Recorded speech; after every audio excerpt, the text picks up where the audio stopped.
Hey, my name is Dominic, and today I'm going to be attempting to make a birthday cake. My son loves sweets. I mean, he's 5, so of course he does. But he asked me to make a cake with sprinkles on top, so after searching online for a good recipe, I decided to give it a try. It was my first time making a vanilla cake, but I wanted to give him something homemade rather than go to the store. We start by sifting flour, baking powder, and salt in a bowl and giving it a quick whisk. This assists in making the cake more consistent as all of our ingredients will be evenly distributed throughout the flour before mixing in the wet ingredients, which basically means it's going to make the cake even. Put the bowl aside and start adding 170 grams of room temperature unsalted butter to the bowl of the stand mixer. We're going to be using our whisk attachment and setting it to medium so we can allow the butter to cream.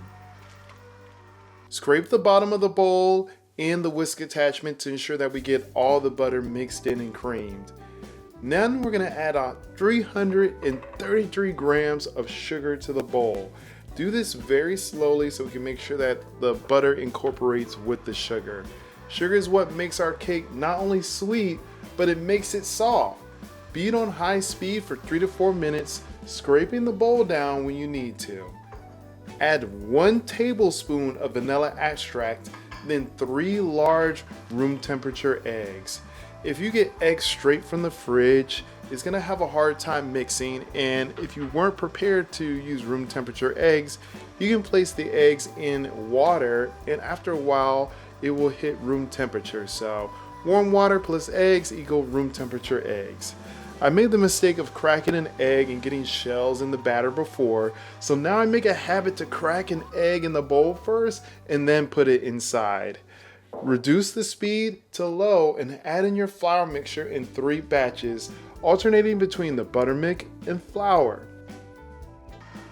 To avoid overmixing the batter, we finish off the batter with a spatula. Overmixing the batter causes the gluten to form and making it gummy. Just imagine eating pizza crust with vanilla frosting on it.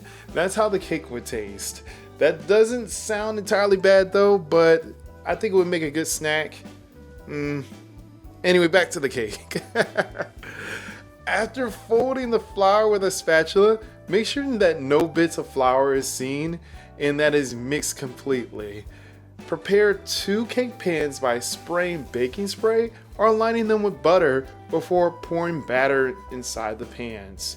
You want to get it as equal as possible. Now the recipe that I read said it should be at 500 grams per container, but somehow I ended up with 400 grams per container. I'm not quite sure how that happened, but this is a reason why we use toothpicks. So we're going to put this in the oven for 30 minutes at 350 Fahrenheit or until the toothpick comes out clean.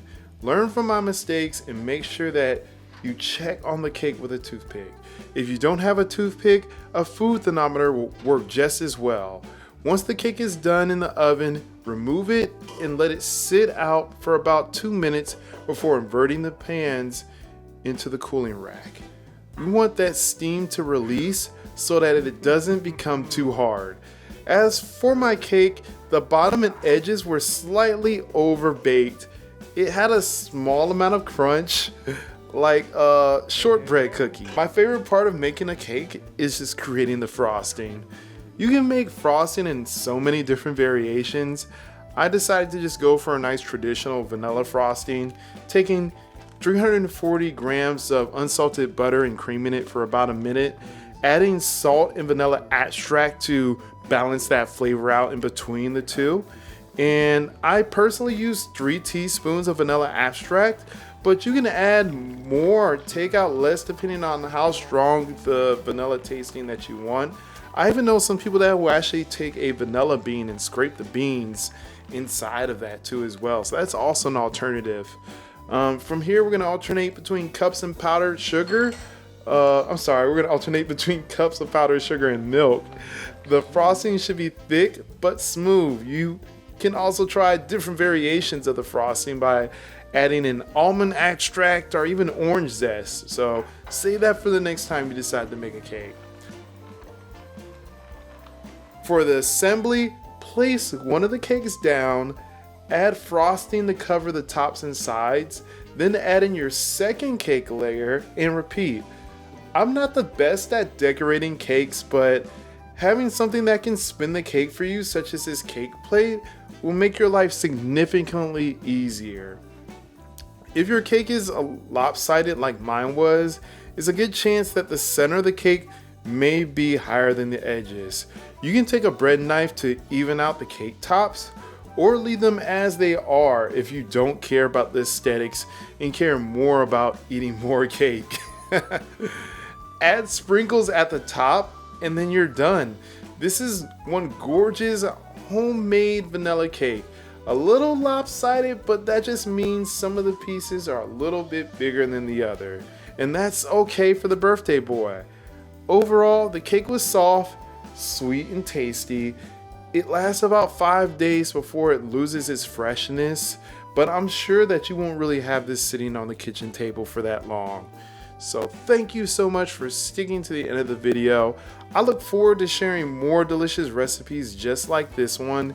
And if you want to see more of my content, click the like and subscribe button and hit the bell to be notified when I upload again. I hope you have a great day with your friends and family, and take care. See you next time. Pretty good.